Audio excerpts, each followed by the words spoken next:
Salem, Massachusetts, 1692. Margaret Scott, a 77-year-old woman, stands trembling in the town square. Her crime? A neighbor claimed she made their cow sick by looking at it wrong. What happens next will make your blood run cold, because Margaret is about to become victim number 19 in a campaign of terror that has nothing to do with supernatural evil and everything to do with raw human power. But here is what nobody tells you about witch trials. They were not hysterical responses to supernatural threats. They were calculated programs of social engineering, designed by brilliant minds and religious authorities who understood exactly how fear could be weaponized to control entire populations. Think witch hunting was primitive medieval superstition? Think again. The torture techniques I am about to reveal were developed during the Renaissance by some of the most educated people in Europe. University-trained lawyers, ordained priests, and government officials spent decades perfecting methods of human destruction that were so sophisticated, so psychologically devastating, that they make modern interrogation techniques look like playground games. Between 1500 and 1700, European authorities published detailed torture manuals with the same scientific precision we use for medical textbooks today. Heinrich Kramer and Jacob Sprenger's Malleus Maleficarum was not just a guide for identifying witches. It was a comprehensive handbook for human destruction that influenced legal frameworks across 3 continents. But wait until you hear the numbers that will completely change how you understand this period. Conservative estimates put witch trial deaths at 60,000. But here is what will shock you. For every person executed, at least 10 more were tortured, imprisoned, had their property confiscated, or were driven from their communities. We are talking about persecution that destroyed the lives of over 500,000 people across Europe and America. And here is the part that will make you question everything you thought you knew about history. The peak of witch hunting coincided exactly with the Renaissance and early Enlightenment. While Galileo was revolutionizing astronomy and Shakespeare was writing masterpieces, scholars were perfecting techniques for destroying human beings with scientific precision. The Spanish Inquisition alone investigated 150,000 cases over 3 centuries, executing 32,000 people while torturing hundreds of thousands more. In Germany, Prince Bishop Julius Ector executed 900 people in Würzburg, while confiscating property worth over 2 million ducats, enough to build 3 cathedrals. Matthew Hopkins, England's self-proclaimed witchfinder general, had over 300 people executed in just 2 years while earning the equivalent of a nobleman's annual income. These were not random acts of violence. They were coordinated business enterprises that combined religious authority with legal procedure and economic incentive to create self-perpetuating machines of terror. The torture methods were standardized, the legal frameworks were coordinated internationally, and the profits were enormous.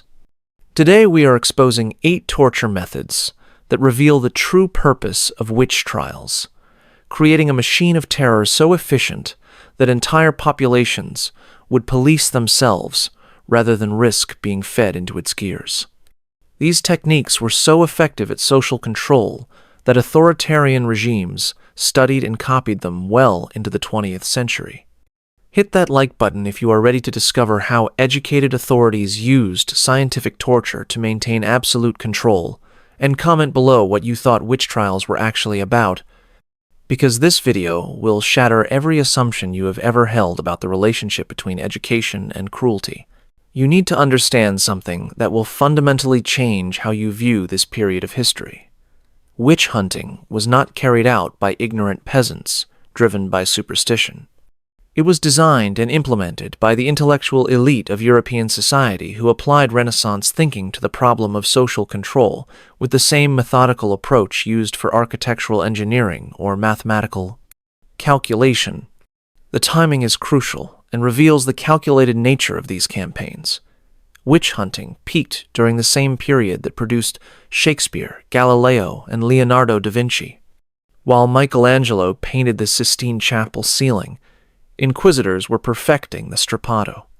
While Copernicus revolutionized astronomy, scholars were designing torture chambers with the same precision used for astronomical instruments.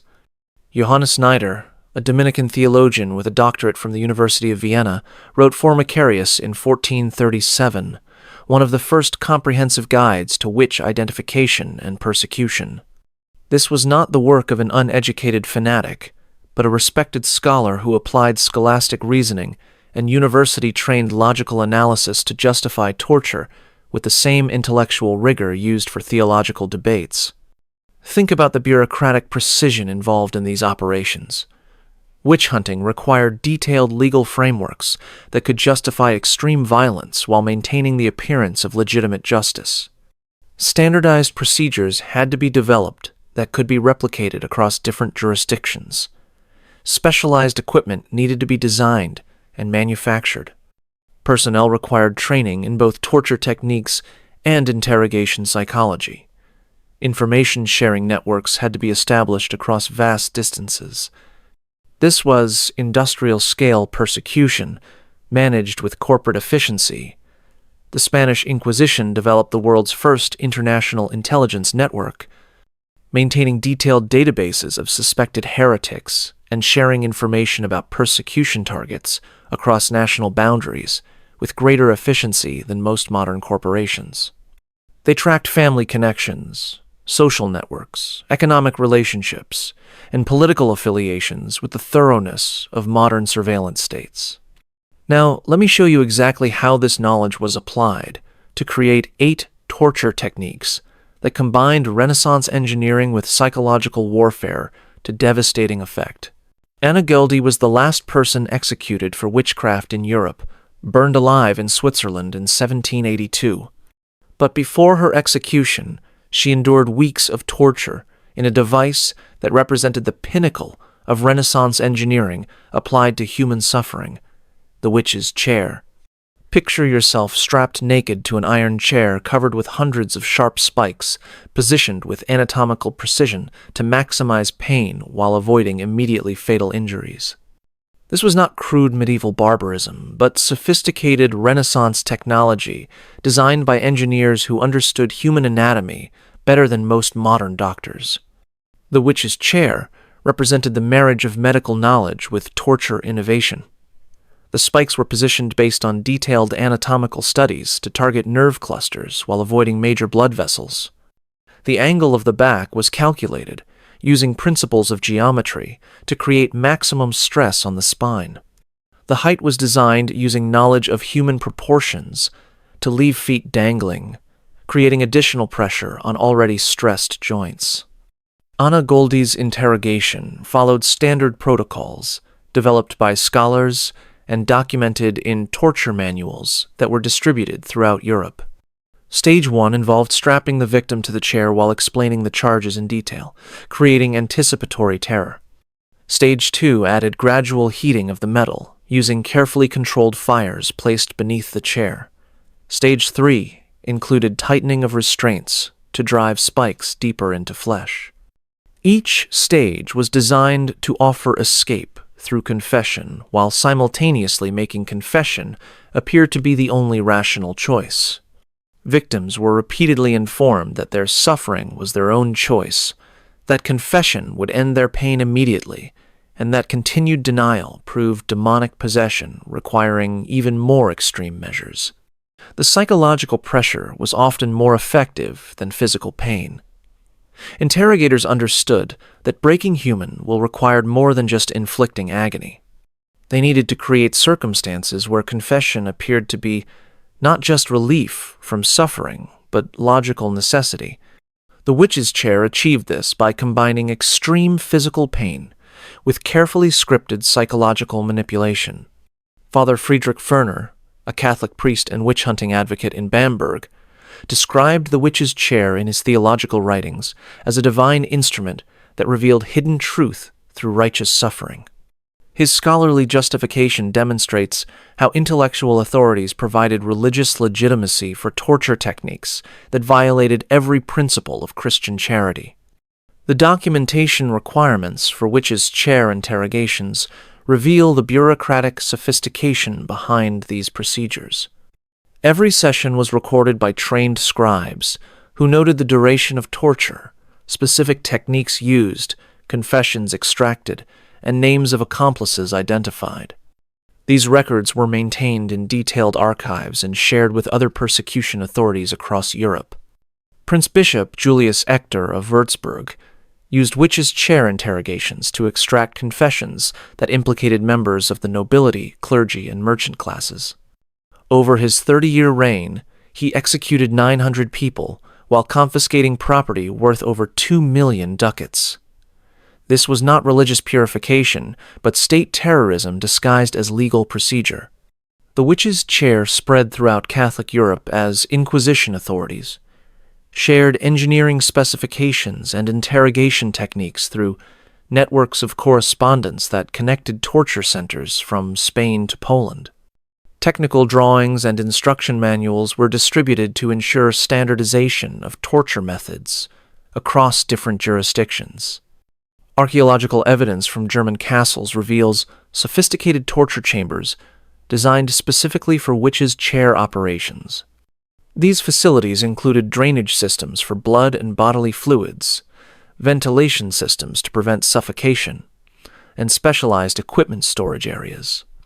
These were not improvised dungeons, but purpose-built facilities designed for efficient human processing. Anna Goldie's case demonstrates how witches' chair torture continued to be used, even as Enlightenment philosophy was challenging traditional authority throughout Europe. Her execution occurred the same year that Wolfgang Amadeus Mozart premiered his opera The Abduction from the Seraglio, highlighting the contradiction between Renaissance cultural achievement and Renaissance cruelty. But the witch's chair was only the beginning of a systematic approach to human destruction that would make even hardened interrogation experts today physically sick. Matthew Hopkins made himself rich by perfecting murder, disguised as divine judgment. Between 1645 and 1647, this self-proclaimed witchfinder general executed over 300 people using swimming tests that guaranteed death while maintaining the fiction of supernatural investigation. The swimming test represented the ultimate perversion of justice through impossible logic. If accused witches floated, they were guilty of supernatural evil and would be executed. If they sank, they were innocent but would drown before rescue could arrive. Either outcome eliminated unwanted individuals while providing authorities with divine sanction for judicial murder. Hopkins operated during the English Civil War, when traditional authority structures were collapsing and communities were desperate for scapegoats to explain economic hardship and social upheaval. He understood that fear could be monetized through application of pseudo-religious procedures that appeared to provide supernatural confirmation of predetermined conclusions. Take the case of Elizabeth Clark, a one-legged widow from Manningtree who became Hopkins's first victim and proof of concept for his business model. Clark was accused of witchcraft by neighbors who claimed she kept familiars in the form of small animals. Hopkins conducted her swimming test in the town pond while hundreds of witnesses gathered to observe what they believed was divine judgment. The binding techniques used in swimming tests were specifically engineered to ensure drowning, while maintaining plausible deniability about intent to kill. The thumb-to-toe binding method made swimming impossible for even the strongest individuals, while the additional weight of waterlogged clothing guaranteed rapid sinking for those who were not supernaturally buoyant. Hopkins chose test locations strategically to create maximum psychological impact on witness populations. Town ponds, mill races, and river crossings were selected not just for their accessibility, but for their visibility to entire communities. These were public venues where maximum numbers of people could observe proceedings and carry traumatic memories that would influence behavior for decades. The economic structure of Hopkins's operation reveals how witch hunting became a profitable enterprise that incentivized continued persecution. He charged communities substantial fees for his services, collected additional payments for each witch identified, and received percentages of confiscated property from executed victims. His use of swimming tests generated enough income to support a staff of assistants and maintain operations across multiple counties. Hopkins' manual, The Discovery of Witches, published in 1647, provided technical specifications for conducting swimming tests that would confirm guilt while maintaining appearance of divine investigation. His documentation of procedures reveals careful planning behind tests that were designed to eliminate suspects regardless of their actual ability to float or sink. Reginald Scott, author of The Discovery of Witchcraft, published in 1584, had already provided detailed criticism of swimming tests based on rational analysis of their procedures. His work demonstrated that contemporary observers understood the cruelty behind tests that were presented as divine judgment, but such rational voices were overwhelmed by economic and psychological incentives for continued persecution. Hopkins' campaign generated enormous profits through multiple revenue streams that created economic incentives for expanded persecution. Property confiscation from executed witches funded further investigations. Communities paid substantial fees for witch-finding services. Individual accusations generated additional charges for testing and execution services. John Stern, Hopkins's partner and co-author of persecution manuals, documented swimming test procedures in his work, A Confirmation and Discovery of Witchcraft. His technical descriptions reveal planning behind tests that were designed to confirm guilt regardless of physical evidence, while maintaining appearance of supernatural investigation. Hopkins's methods were studied and copied by witch-hunting authorities throughout Protestant Europe and colonial America, spreading techniques for judicial murder disguised as divine judgment across the Atlantic world. His business model demonstrated how persecution could become economically self-sustaining through careful exploitation of community fears and legal frameworks. But even drowning was considered merciful compared to what happened when authorities wanted to create public spectacles that would terrorize entire populations into submission.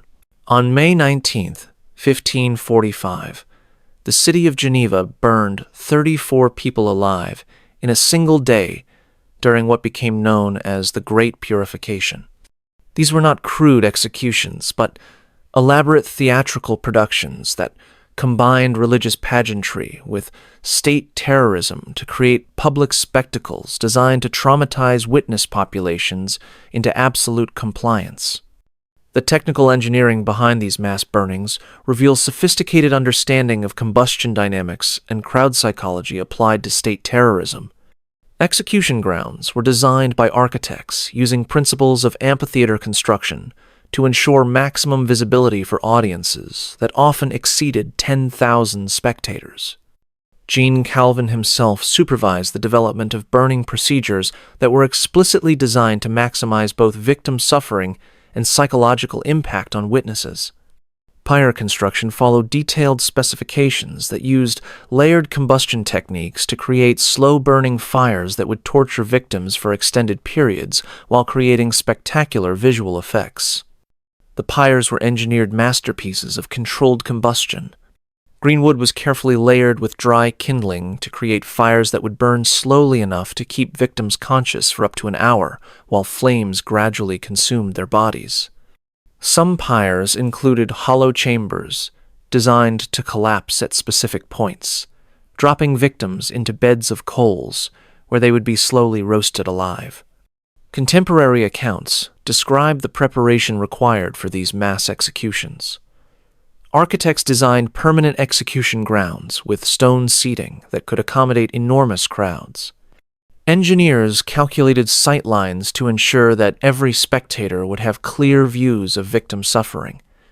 Even acoustics were considered to ensure that screams would carry throughout the assembled population. The religious rituals surrounding these burnings transformed executions into theological demonstrations designed to reinforce church authority while terrorizing any potential opposition.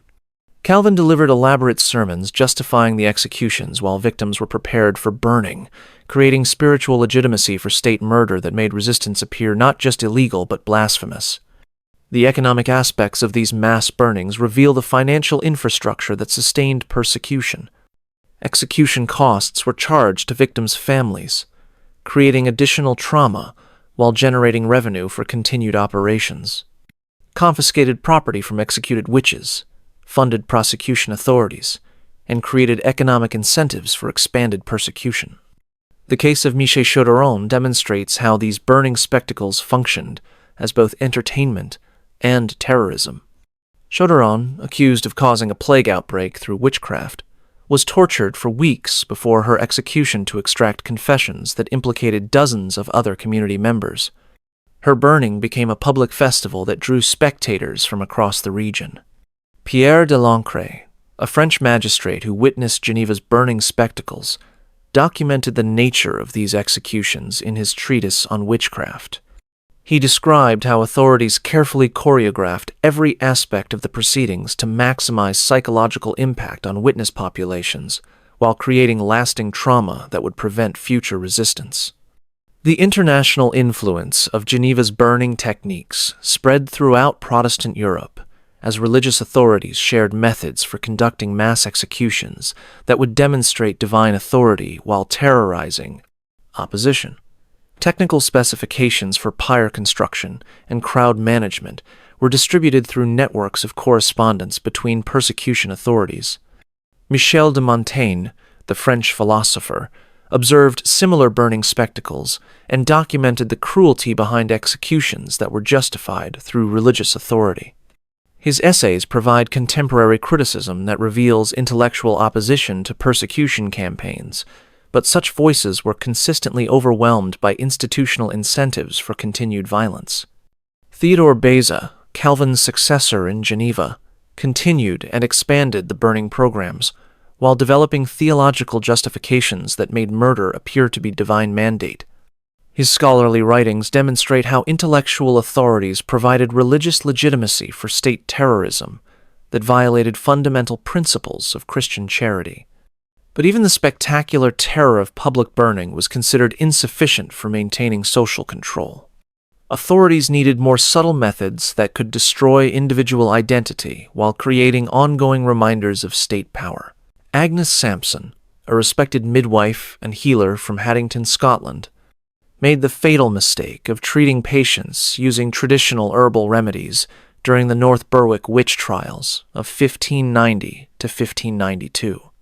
Her punishment revealed how authorities used iron masks to destroy not just individual voices, but entire networks of female knowledge and authority.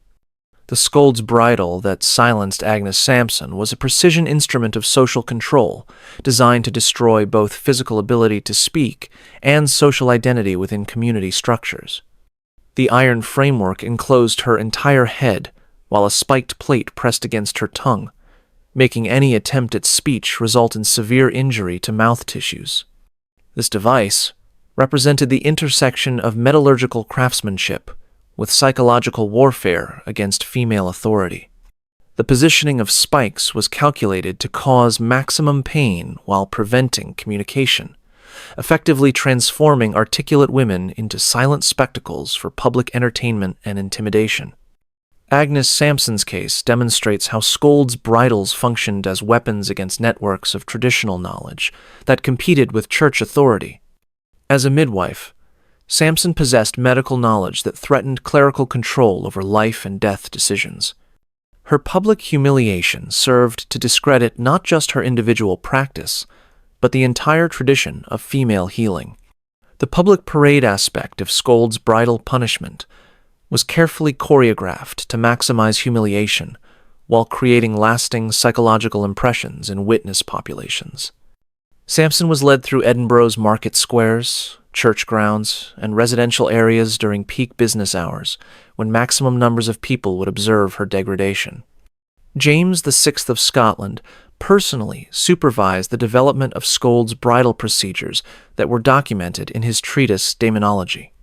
His scholarly analysis of torture techniques provided intellectual legitimacy for devices that destroyed female authority while reinforcing patriarchal control over community knowledge systems. The regional variations in scold's bridal design reveal technical innovation applied to gender-specific torture. English versions included bells that would ring when victims moved, creating additional public humiliation while advertising the presence of disciplined women. Scottish models featured complex locking mechanisms that prevented removal without specific keys held by male authorities. Contemporary records describe scold's bridal ceremonies that lasted entire days, during which victims could not eat, drink, or communicate while being displayed as public entertainment. Some women died from dehydration or infection caused by metal spikes penetrating delicate mouth tissues, but their deaths served the same purpose as their suffering, terrorizing other women into silence. The legal framework surrounding scold's bridal punishment provided detailed justifications for humiliation disguised as criminal justice. Women who challenged male authority in any context could be subjected to these tortures under broadly defined charges that made resistance to patriarchal control effectively illegal. George Mackenzie, the Lord Advocate of Scotland, oversaw numerous scold's bridal punishments during his prosecution of alleged witches. His systematic use of public humiliation was explicitly designed to terrorize women while reinforcing male authority over female speech, behavior, and access to traditional knowledge systems. The manufacturing of scold's bridles became a specialized craft industry that produced custom devices for different types of punishment and social control. Blacksmiths developed expertise in creating torture equipment, with the same precision and attention to detail used for agricultural tools and household implements. The integration of scold's bridal punishment with church discipline reveals coordination between religious and secular authorities in using torture for social control. Ministers would identify women for punishment, while justices provided legal authority for torture procedures that enforced patriarchal hierarchy through state violence. Agnes Sampson's treatment set precedents for scold's bridal use that spread throughout Britain and colonial America. Her case demonstrates how individual punishment served broader campaigns to eliminate traditional knowledge systems that competed with emerging centralized authority structures. But even the silencing of individual women was considered insufficient for maintaining social control. Authorities needed methods that could destroy human bodies gradually while extracting information that could expand persecution to entire social networks. Guy de Chauliac, the 14th century surgeon whose medical innovations saved countless lives, would have been horrified to see his anatomical discoveries twisted into instruments of human destruction. The rack represented the perversion of medical knowledge as Renaissance torture specialists applied surgical understanding of human anatomy to create devices that could dislocate joints with mathematical precision. The mechanical principles behind rack operation reveal how medical knowledge became weaponized for information extraction and social control. The graduated application of tension was calculated using detailed understanding of human joint structure and pain tolerance, allowing operators to dislocate bones in specific sequences designed to maximize suffering while preventing immediate death. In the dungeons of the Spanish Inquisition, where over 150,000 people would be investigated and 32,000 executed during the institution's 3-century existence, university-trained physicians supervised rack operations, while mechanics operated pulleys designed to separate limbs from their sockets with surgical precision. The protocols for rack torture were documented in detailed manuals that specified pressure application rates, duration limits, and medical monitoring procedures. These were not crude torture sessions, but scientifically managed procedures designed to extract maximum information while maintaining victim survival through careful application of medical knowledge originally intended for healing. The Malleus Maleficarum provided specific technical instructions for rack torture that combined physical destruction with psychological pressure, designed to break human resistance through manipulation of hope and despair. The manual treated torture as applied medicine requiring careful technique to achieve desired results without causing premature death. The medical supervision of rack torture reveals unprecedented coordination between church authorities and trained physicians who ensured victims remained conscious throughout procedures, while preventing fatal injuries that would end. Confession, extraction. This represented application of healing knowledge to torture enhancement that violated every principle of medical ethics. Take the case of Galileo Galilei, who faced the threat of rack torture during his Inquisition trial in 1633.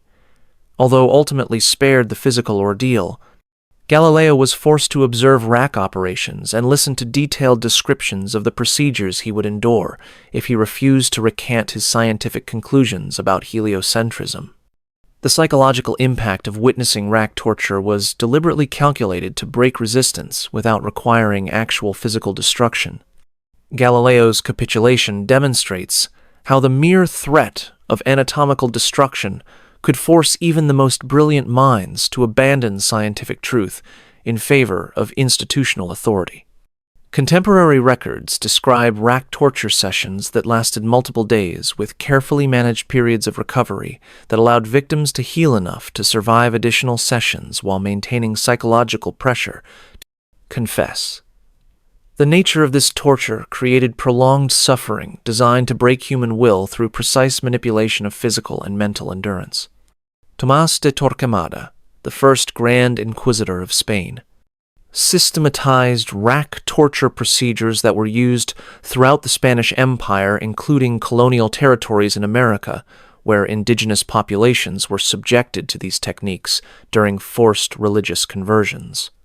The technical innovations in rack design included mechanical advantages that allowed operators to apply extreme force with minimal physical effort, creating torture devices that could destroy human bodies through precise engineering rather than brute strength application. The psychological preparation for rack torture included extended imprisonment and preliminary interrogation designed to weaken mental resistance before physical torture began. Victims were shown torture devices while listening to detailed descriptions of the procedures they would undergo. The regional variations in rack design reveal technical innovation applied to torture improvement across different jurisdictions. Italian models included heated elements that added burning sensations to joint dislocation. German versions incorporated weights that increased tension beyond normal human tolerance levels.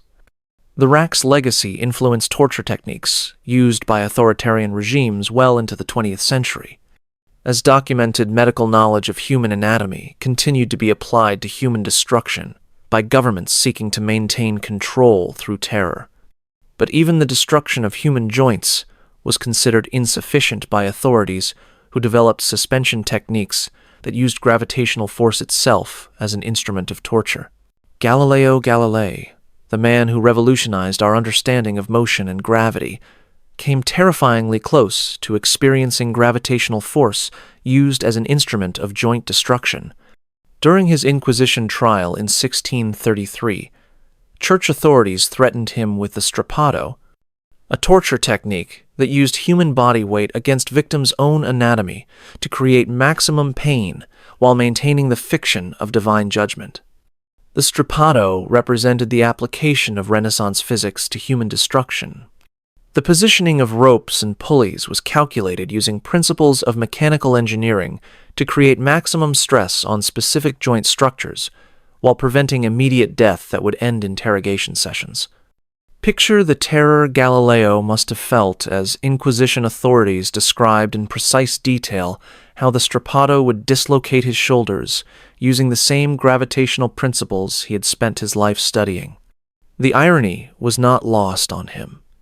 The force that held planets in their orbits would be used to tear his body apart joint by joint. The escalation protocols for strappado torture allowed operators to increase pain while maintaining victim consciousness through carefully controlled application of additional weights and jerking motions that would cause joint separation without immediate death. The medical knowledge required for effective strappado torture included detailed understanding of human pain tolerance, joint structure, and cardiovascular limits. Cardinal Robert Bellarmine, who supervised Galileo's trial, had overseen hundreds of strappado torture sessions during his career as a church prosecutor. His scholarly writings on torture techniques provided theological justification for procedures that violated every principle of Christian charity while claiming divine sanction for human destruction. The psychological aspects of strappado torture included forcing victims to observe their own physical destruction while being questioned about beliefs and activities that challenged church authority. The combination of pain and helplessness created psychological pressure that often produced confessions to imaginary crimes. Juan de Torquemada, nephew of the Grand Inquisitor, developed enhanced strappado techniques that included heated weights and mechanical jerking devices that increased joint damage while creating additional psychological terror through unpredictable pain application that kept victims in constant anticipation of increasing agony. The duration of strappado torture was carefully calculated to achieve confession extraction while preventing immediate death that would end interrogation sessions. Victims could be suspended for hours with brief periods of lowering that provided temporary relief while maintaining psychological pressure to confess to whatever crimes their interrogators suggested. Contemporary accounts describe strappado victims developing permanent shoulder damage, nerve destruction, and psychological trauma that persisted for the remainder of their lives. The nature of this torture created deliberate disabilities that served as permanent advertisements of what happened to those who challenged institutional authority. The integration of strappado torture with religious ceremonies transformed physical destruction into spiritual purification rituals designed to drive out heretical thinking while reinforcing church authority over intellectual and scientific investigation. The technical innovations in strappado equipment included pulley systems that amplified gravitational force and mechanical devices that could apply sudden jerking motions designed to separate joints while creating maximum psychological impact through unpredictability that prevented victims from preparing mentally for each wave of pain. The international distribution of strappado techniques reveals sharing of torture innovation across national and religious boundaries. Technical specifications and training manuals were distributed throughout Catholic Europe and colonial territories, creating standardized approaches to human destruction that influenced persecution methods for centuries. Galileo's forced recantation under threat of strappado demonstrates how torture could force even the most brilliant minds to abandon scientific truth in favor of institutional compliance. His case reveals how physical terror was used to maintain intellectual control over entire populations. The strappado's influence on scientific development cannot be overstated. The torture of intellectuals who challenged church authority created climates of fear that delayed scientific progress for generations, as researchers learned to self-censor rather than risk physical destruction. But even the destruction of human joints through gravitational force was considered merciful compared to legal procedures that could trap victims in impossible choices where any decision led to crushing death. Giles Corey, an 80-year-old farmer from Salem, Massachusetts, faced the most psychologically twisted form of judicial murder ever devised when he refused to enter a plea of guilty or innocent to charges of witchcraft in 1692. His death by pressing represents the ultimate legal trap, a procedure that maintained the fiction of victim choice while guaranteeing destruction regardless of decision. Corey understood the impossible mathematics of his situation with crystalline clarity. Pleading guilty meant immediate execution and total property forfeiture to the state. Pleading innocent meant a rigged trial with predetermined guilty verdict followed by execution and property confiscation. Refusing to plead meant gradual crushing death, but preserved his estate for his family. The mechanical principles behind pressing procedures reveal engineering knowledge applied to human destruction through precise weight distribution and gradual force application designed to maximize suffering while maintaining victim consciousness throughout the crushing process that could last for days. Corey's pressing began on September 19, 1692, with authorities placing a wooden board across his chest and adding heavy stones one by one. The weight application protocols followed procedures designed to gradually increase pressure, while repeatedly offering opportunities for plea entry that would end suffering but guarantee execution. Each stone added to Corey's chest created additional pressure on internal organs, while officials repeatedly asked if he was ready to enter a plea. His famous response, "More weight," became legendary as he chose continued crushing over legal compliance that would have resulted in his death anyway while destroying his family's economic future. Contemporary accounts describe Corey's pressing lasting 2 full days, during which his tongue was squeezed from his mouth and his eyes bulged from increasing cranial pressure. Officials increased the weight, while repeatedly offering to end his suffering if he would simply enter a plea that would allow legal proceedings to continue. The psychological torture of pressing extended far beyond physical crushing to include the impossible choice between certain death through execution and probable death through trial. This created mental anguish that was often more effective than physical pain for extracting confessions from people trapped in legal frameworks designed to ensure their destruction. Sheriff George Corwin, who supervised Corey's pressing, had developed procedures for weight application that balanced immediate death against prolonged agony to maximize psychological pressure on victims while maintaining the appearance of legitimate legal procedure. The community impact of Corey's pressing created lasting trauma that influenced Salem residents for generations. Witnesses understood that challenging legal authority could result in physical destruction disguised as legitimate court procedure designed to ensure proper legal compliance. The pressing apparatus used for Corey's execution was specially constructed using engineering principles that ensured bone crushing while maintaining victim survival long enough to extract pleas or provide public demonstrations of legal authority over life and death. Martha Corey, Giles's wife, had been executed for witchcraft just days before his pressing began. Authorities calculated that this additional psychological pressure would break his resistance and force him to enter a plea that would allow property confiscation and legal closure of his case.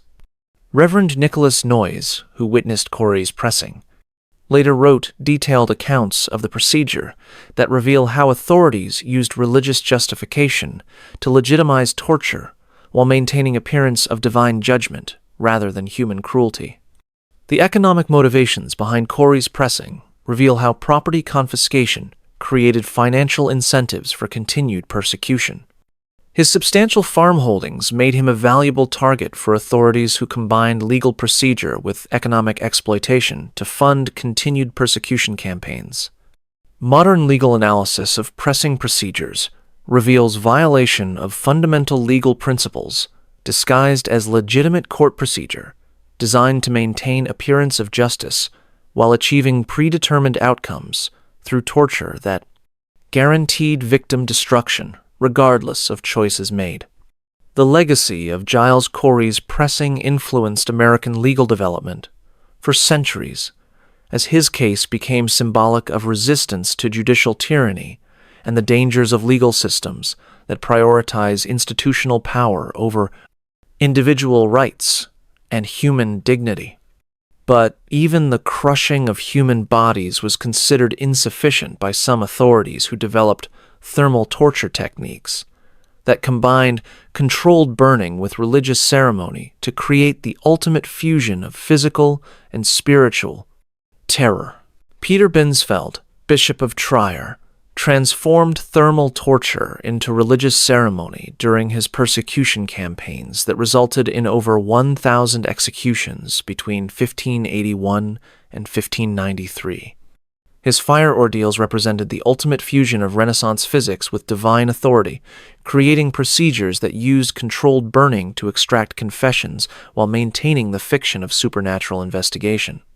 The thermal principles behind Binsfeld's fire ordeals reveal sophisticated understanding of human pain tolerance and tissue damage applied to torture procedures that could create maximum suffering while maintaining victim survival, long enough to extract confessions or provide public demonstrations of religious authority over life and death. Binsfeld's most notorious victim was Dietrich Flade, a secular judge who had criticized witch-hunting procedures as legally invalid and morally unjustifiable. Flade's ordeal by fire became a public spectacle designed to demonstrate what happened to officials who challenged institutional authority, even when they possessed legal training and social standing. The graduated heating protocols for fire ordeals allowed escalation of thermal torture while maintaining victim consciousness through carefully controlled temperature application designed to maximize pain without causing immediate death that would end interrogation or public demonstration. Flade was forced to place his hand on progressively heated metal objects while being questioned about his resistance to witch-hunting procedures. The thermal progression began with warm metal that caused discomfort, escalated to heated metal that created burns, and culminated with red-hot iron that destroyed tissue while keeping the victim conscious and capable of confession. The psychological aspects of fire ordeals included forcing victims to choose between immediate thermal torture and confession to supernatural crimes they had never committed. The combination of pain and religious pressure created psychological circumstances that often produced desired confessions to imaginary activities. The nature of fire ordeal procedures is revealed in detailed religious manuals that Binsfeld authored, providing step-by-step guidance for conducting thermal torture while maintaining appearance of divine judgment rather than persecution designed to eliminate intellectual opposition.